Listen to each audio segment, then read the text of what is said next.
मकर संक्रांती 2025 तुम्हाला माहीत आहे का? यंदा संक्रांत कशावर आहे? जाणून घ्या कथा.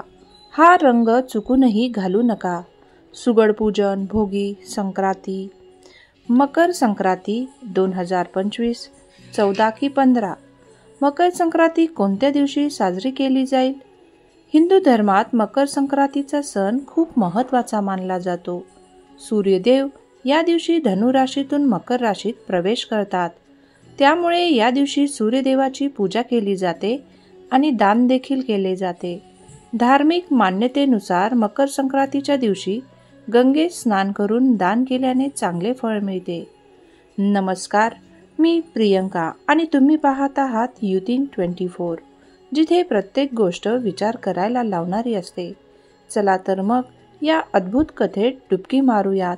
पण त्याआधी हा व्हिडिओ लाईक करा आणि कमेंटमध्ये जय श्रीकृष्ण लिहायला विसरू नका. मकर संक्रांती 2025 शुभ मुहूर्त. मकर संक्रांती हा संपूर्ण भारतात साजरा होतो. दरवर्षी 14 जानेवारीला किंवा कधी 15 जानेवारीलाही साजरा केला जातो. जेव्हा सूर्य मकर राशीत प्रवेश करतो तेव्हा हा सण साजरा केला जातो. मकर संक्रांत हा कापणीचा सण म्हणूनही ओळखला जातो. पंचांगानुसार यावर्षी 2025 मकर संक्रांतीचा सण कधी आहे आणि गंगा स्नान आणि दान करण्याचा शुभ मुहूर्त कोणता असेल हे आपण जाणून घेणार आहोत. वैदिक दिनदर्शिकेनुसार मकर संक्रांती 2025 मध्ये मंगळवारी 14 जानेवारी रोजी साजरी केली जाणार आहे. या दिवशी सूर्यदेव सकाळी 9:03 वाजता मकर राशीत प्रवेश करणार आहेत. दिक्र पंचांगानुसार देखील मकर संक्रांतीचा सण 14 जानेवारी 2025 रोजी साजरा केला जाईल. या दिवशी गंगा स्नान आणि दान करण्याचा शुभ मुहूर्त सकाळी 9:03 ते सायंकाळी 5:46 वाजेपर्यंत आहे. या शुभ मुहूर्तावर गंगा स्नान करून जो दान करतो त्याला त्याचे चांगले फळ मिळते. 8 तास 42 मिनिटे हा पवित्र कालावधी असणार आहे. पवित्र कालावधीचा 1 तास 45 मिनिटाचा असणार आहे. ज्योतिषशास्त्रानुसार या दोन्ही काळात गंगा स्नान आणि दान करणे फलदायी ठरेल. मकर संक्रांतीच्या सकाळी ब्रह्म मुहूर्तावर स्नान करणे शुभ मानले जाते. अंघोळीच्या पाण्यात गंगाजळ आणि तुळशीची पाने टाकून स्नान करावे. अंघोळीनंतर नवीन कपडे घाला. त्यानंतर तांब्याच्या भांड्यात पाणी भरून सूर्यदेवाला अर्पण करा. त्यामध्ये कुंकू, तांदूळ आणि तीळ मिसळा. सूर्यदेवाच्या मंत्राचा जप करावा. लाल फुले, उदबत्ती, दिवा, नैवेद्य, तिळाचे लाडू, गूळ इत्यादींचा नैवेद्य अर्पण करा. मकर संक्रांतीच्या दिवशी दान करणे शुभ मानले जाते. या दिवशी सूर्यदेवाची पूजा केल्याने आरोग्य आणि समृद्धी वाढते. सूर्यदेवाची या दिवशी विशेष पूजा केली जाते. सूर्यदेव मकर राशीत प्रवेश केल्यानंतर दिवस मोठे होऊ लागतात. हा सण नवीन पिकांच्या आगमनाचेही प्रतीक आहे. या दिवसापासून सूर्य उत्तरायण होतो. म्हणजे सूर्य दक्षिणायनातून उत्तरायणाकडे जाऊ लागतो, जे सकारात्मक ऊर्जा आणि आनंदाचे प्रतीक मानले जाते. मकर संक्रांतीच्या दिवशी गंगा, यमुना आणि इतर पवित्र नद्यांमध्ये स्नान करणे शुभ मानले जाते. या दिवशी दान आणि पूजेलाही विशेष महत्त्व आहे. मकर संक्रांतीला उजळेल भाग्य. सूर्यदेवाच्या या 5 मंत्राची किमया कामात दिसेल. या सणामुळे शारीरिक आणि मानसिक ऊर्जा तर मिळतेच, पण जीवनातील अंधकारही दूर होऊ शकतो. मकर संक्रांतीच्या दिवशी विशेष मंत्राचा जप केल्याने सूर्यदेवाची कृपा होते आणि जीवनात सकारात्मक बदल होतात. मकर संक्रांती हा हिंदू दिनदर्शिकेतील एक महत्त्वाचा सण आहे. सूर्याने मकर राशीत प्रवेश केल्यावर मकर संक्रांतीचा सण साजरा केला जातो. यावेळी मकर संक्रांत 14 जानेवारी 2025 रोजी मंगळवारी येत आहे. हा सण विशेषतः सूर्यदेवांच्या उपासनेला समर्पित आहे. या सणामुळे शारीरिक आणि मानसिक ऊर्जा तर मिळतेच, पण जीवनातील अंधकारही दूर होऊ शकतो. मकर संक्रांतीच्या दिवशी विशेष मंत्राचा जप केल्याने सूर्यदेवाची कृपा होते आणि जीवनात सकारात्मक बदल होतात. सूर्यदेवाचा बीज मंत्र ओम श्री सूर्याय नमः. सूर्यदेवाच्या उपासनेमध्ये हा मंत्र विशेष मानला जातो. मकर संक्रांतीच्या दिवशी या मंत्राचा जप केल्याने सूर्यदेवाची विशेष कृपा होते. या मंत्रामुळे व्यक्तीच्या जीवनात ऊर्जा येते आणि शारीरिक समस्या दूर होतात. नंबर 2, सूर्य शक्ती मंत्र ओम सूर्याय आदित्याय श्री महादेवाय नमः. या मंत्राचा जप केल्याने मकर संक्रांतीच्या दिवशी सूर्यदेवाची शक्ती जागृत होते. यामुळे व्यक्तीमधील नकारात्मकता दूर होते आणि आत्मविश्वास वाढतो. हा मंत्र सूर्यदेवाच्या कृपेने शरीर आणि मन दोन्हीमध्ये तेज निर्माण करतो. नंबर 3, आदित्य हृदयम मंत्र नमस्कारच देवेश लोकनाथ जगतापती सूर्य मस्तक बंध्य ब्राह्मण बद्ध माश्र येत. आदित्य हृदय श्रोताचे पठण करताना या मंत्राचा जप केला जातो. याचा जप केल्याने व्यक्तीला आयुष्यात नशिबाची साथ मिळते आणि प्रलंबित कामे लवकर पूर्ण होतात. हा मंत्र नशीब पालटण्यास मदत करतो. नंबर 4, सूर्य सिद्धी मंत्र ओम सूर्याय नमः. मकर संक्रांतीच्या दिवशी या मंत्राचा जप करणे लाभदायी ठरेल. यामुळे सूर्यदेवाची कृपा होते आणि सौभाग्य वाढते. हा मंत्र जीवनात सकारात्मक बदल तर आणतोच, पण नकारात्मकताही दूर करतो. नंबर 5, सूर्य यंत्र मंत्र ओम सूर्याय नमः. या मंत्राचा जप केल्याने कोणत्याही कामातील अडचणी दूर होतात. अनेक दिवसांपासून प्रलंबित असलेली कामे लवकर पूर्ण होतील. यामुळे व्यक्तीच्या सर्व शुभ कार्यांना गती मिळते आणि त्याला यश मिळते. संक्रांतीला वाण का देतात? हळदी कुंकवात वाण दिल्याने काय होते? जाणून घ्या.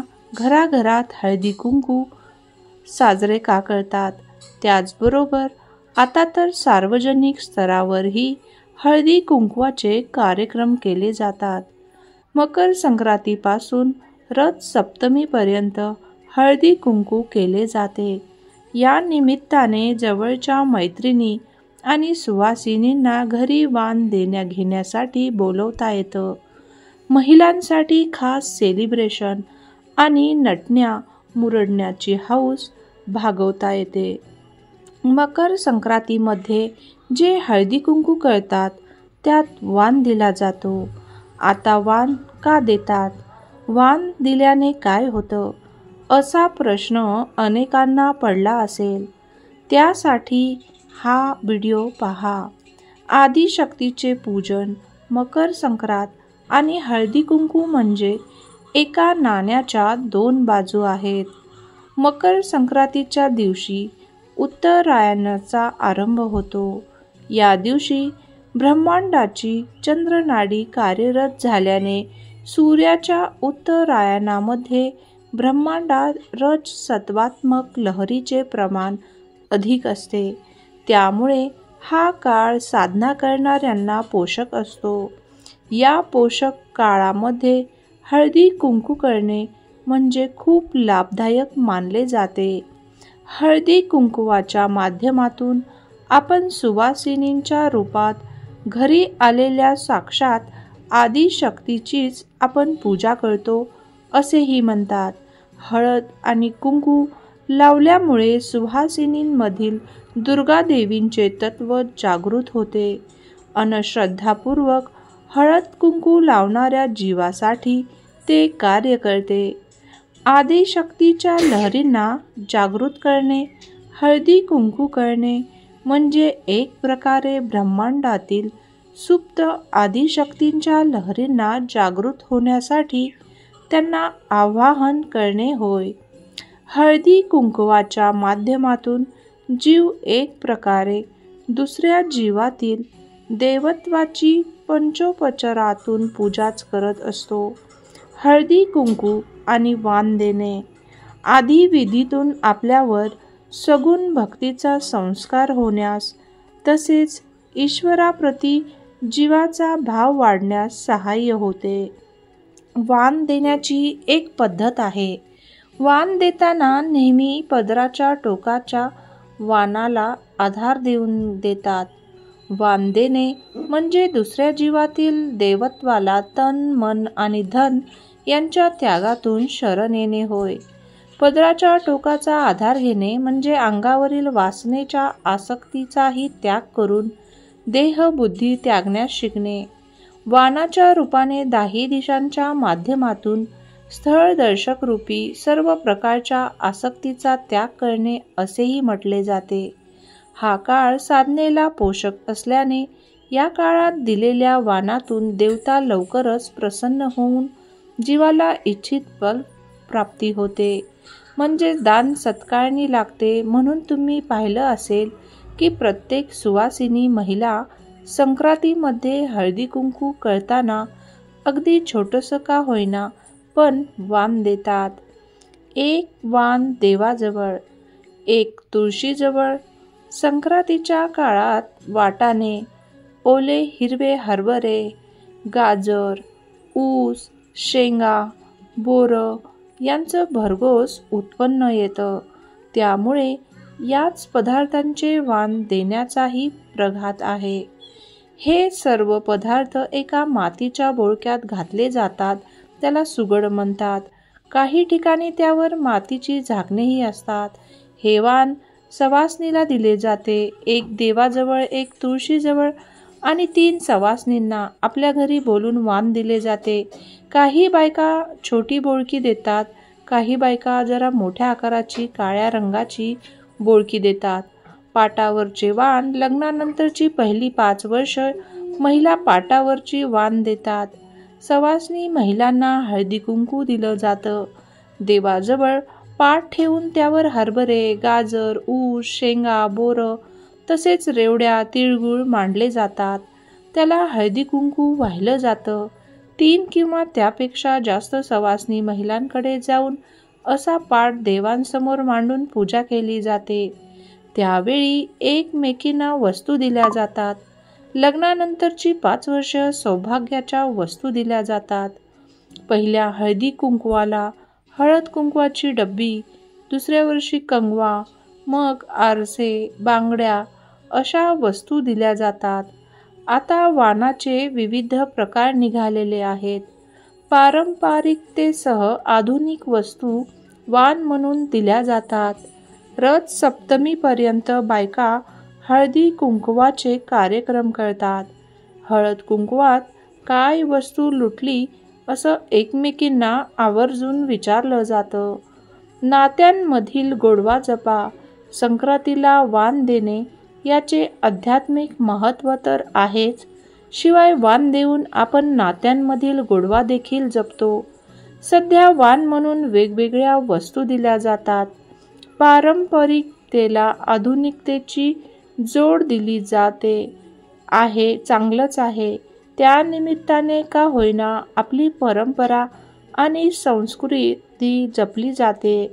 फक्त वाण देताना एकाच गोष्टीचे भान ठेवा की ते वाण समोरच्याला ओझे वाटू नये.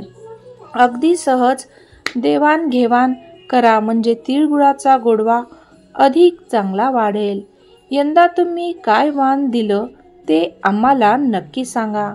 आमच्या युथिंग 24 चॅनलला सबस्क्राईब करा आणि बेल आयकॉन दाबायला विसरू नका, जेणेकरून तुम्हाला आमच्या नवीन व्हिडिओची नोटिफिकेशन लगेच मिळू शकेल.